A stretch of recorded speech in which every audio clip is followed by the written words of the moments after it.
It's the real news. I'm Aaron Mate. After pulling out of the Iran nuclear deal and reimposing sanctions, the Trump administration has unveiled the next step in its campaign to destabilize the Iranian government.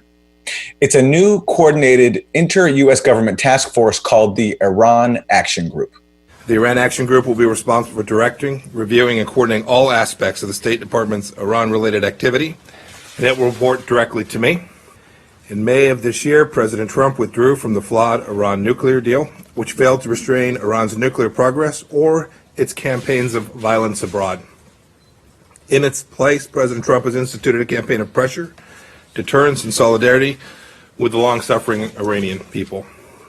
Our hope is that one day soon we can reach a new agreement with Iran, but we must see major changes in the regime's behavior both inside and outside of its borders. The Iranian people and the world are demanding that Iran finally act like a normal nation. At the top of the White House agenda is pressuring European countries who remain in the Iran deal to help the U.S. in its effort to isolate Iran. One reliable partner in this effort remains Israeli Prime Minister Benjamin Netanyahu, who hosted National Security Advisor John Bolton this week. And I look forward to discussing with you a whole array of topics, but the most important one is how to continue to roll back Iran's aggression in the region and to make sure that they never have a nuclear weapon.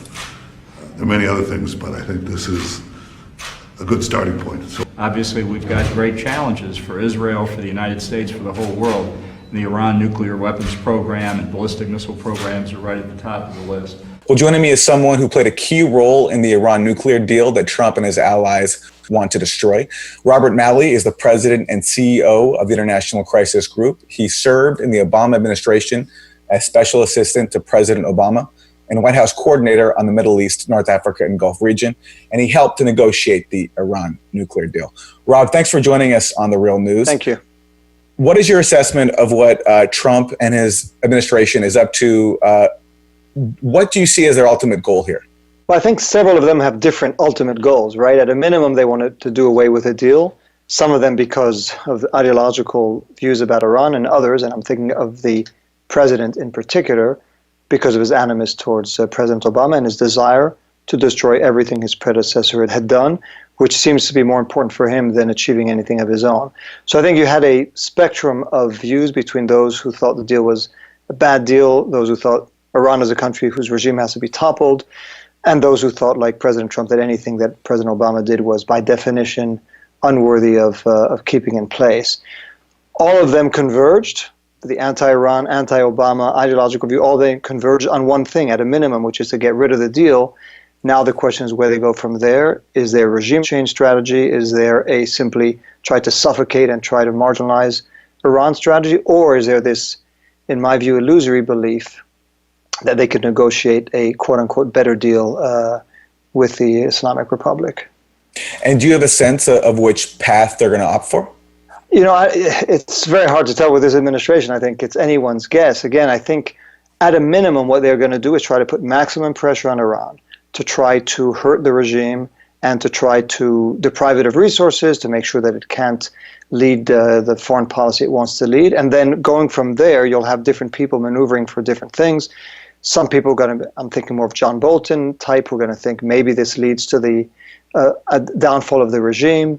To others who think, at a minimum, this regime is going to pose less of a problem. To those who think, and this could be Trump's, you know, we've seen it with North Korea, he may have this belief that he's the best negotiator and that once Iran is sufficiently weakened, its leaders will come begging for a new deal that he'll be able to announce triumphantly. And so where they'll go, I think, depends in part on how Iran reacts, how other countries in the region react, and who within the administration manages to maneuver himself best. So I think whatever path is a much worse path than the one we were on, and it's a gratuitously dangerous path, but there's the more to less dangerous spectrum. In terms of this option to try to suffocate Iran and further collapse its economy, is it fair to say that the Obama administration already tried that approach?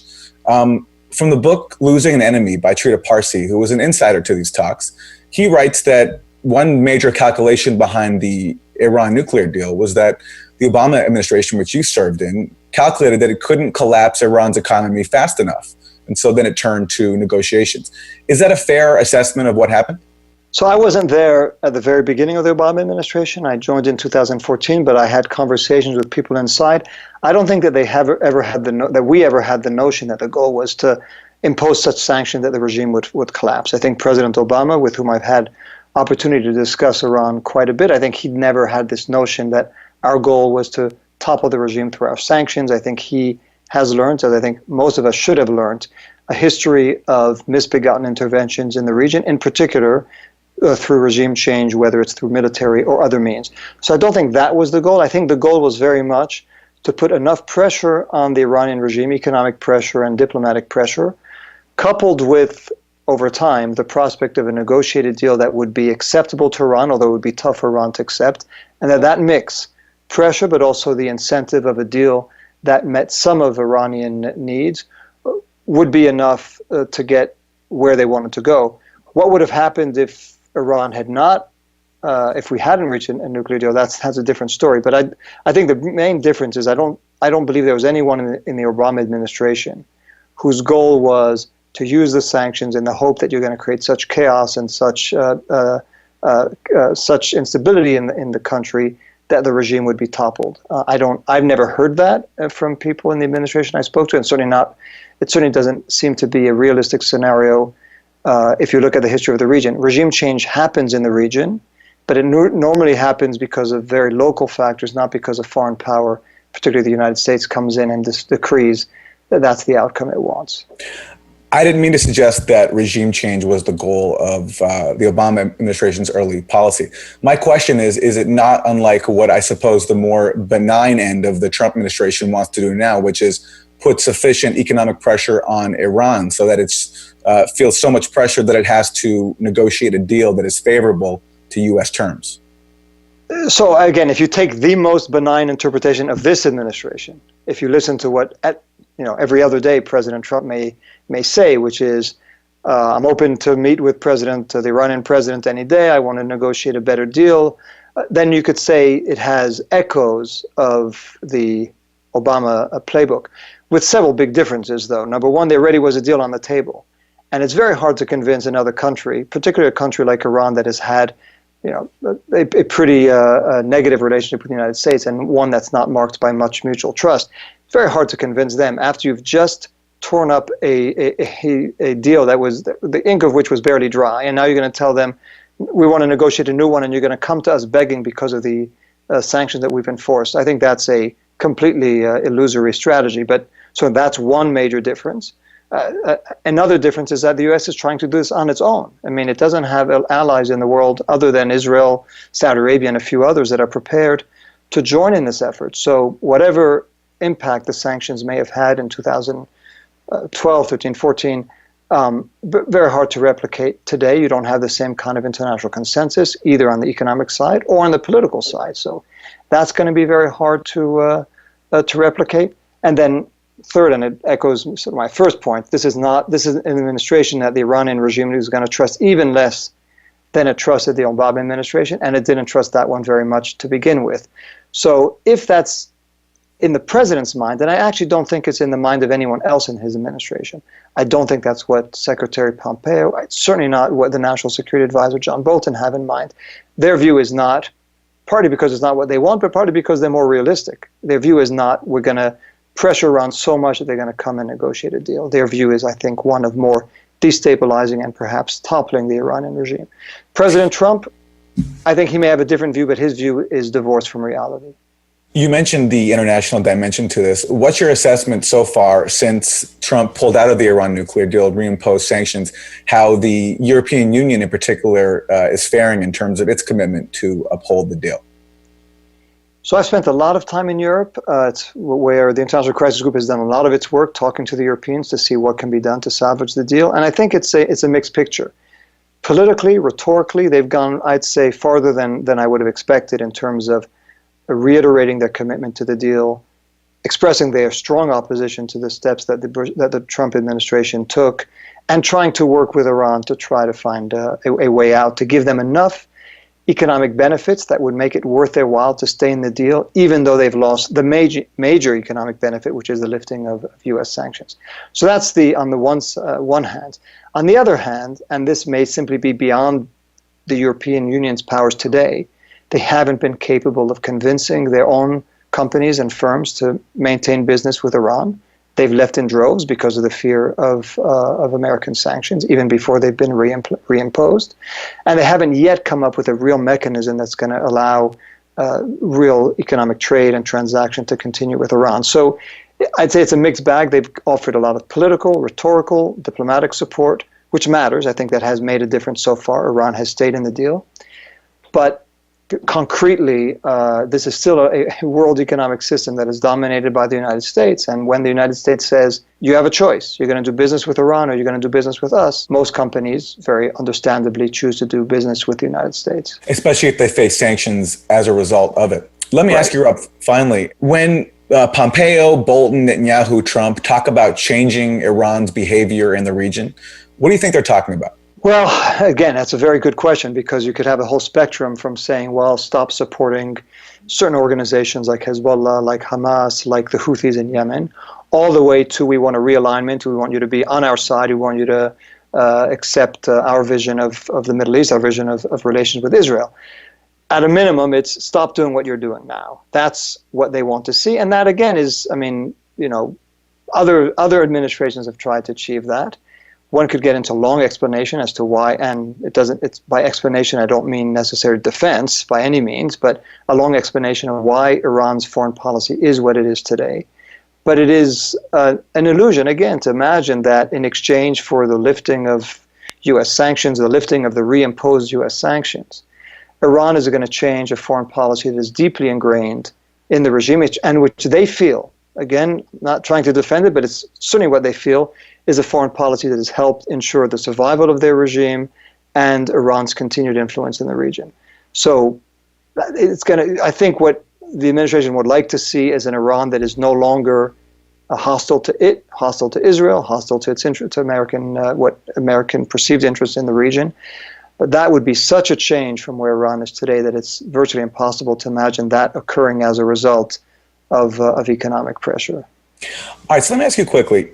Is there a gap between what officials, whether it's in the Trump administration or even under Democratic presidents like Obama, say about Iran's behavior in the region and what these sort of internal assessments are? Because I ask that because when I read what the U.S. intelligence agencies present to Congress, what I read in the specialist journals like Foreign Affairs, well, you'll see scholars say that Iran has a fundamental foreign policy strategy around deterrence, around basically protecting itself from attack. Do you think that's a fair assessment? And then if that's true, then what accounts for the gap between private assessments and public pronouncements?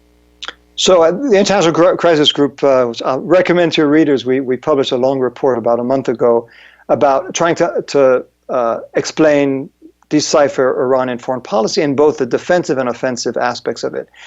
And what we may see as offensive, they may describe as defensive. In other words, I do think it's fair to say they have a forward power projection strategy, which is intended to defend themselves by exporting the fight away from their borders. They don't want to have to fight right around their territory. They feel encircled. They see, U.S. troops in Iraq on one side, U.S. troops in Afghanistan on the other. They have hostile relations with Gulf countries, Saudi Arabia, the United Arab Emirates. They have hostile relations, obviously, with Israel. So they look at the region and they say, okay, this is not a situation that we are comfortable in. The way we're going to defend is not simply by allowing people to come to us. We're going to go on offense by pinning them down where they are. So whether it's by supporting Hezbollah in Lebanon, which will put pressure on Israel, or supporting Hamas in the Palestinian territories, also putting pressure on Israel, supporting the Houthi rebel movement in Yemen, putting pressure on Saudi Arabia, or supporting different groups in Iraq or elsewhere. Now, you can look at it, again, it's a bit in the eye of the beholder. They certainly have engaged in certain activities, violent support for violent groups, or direct acts of terrorism, and it's hard to describe that as defensive. But they do that in part, in their view, this is the way to put the ball in other countries' court and to make sure that they feel more secure at home. So I'm not sure that the distinction defense-offense makes a lot of sense.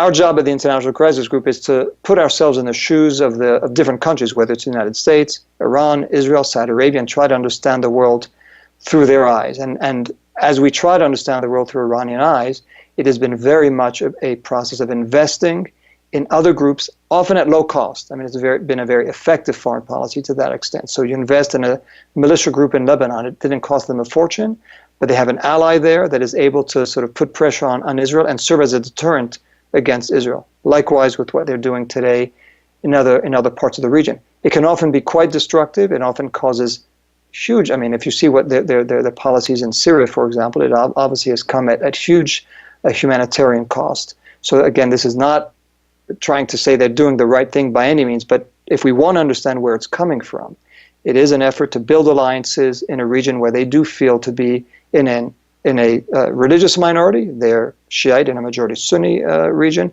in an ethnic minority, they're Persian in a majority Arab region, and in a political majority because they simply don't agree with the political orientation of regions, of countries in the region, or of the main allies of the countries in the region, predominantly the United States. All right, we're going to pause there, and in part two, we'll come back and talk about Yemen. Robert Malley is president and CEO of the International Crisis Group, former special assistant to President Obama. I'm Aaron Mate for The Real News.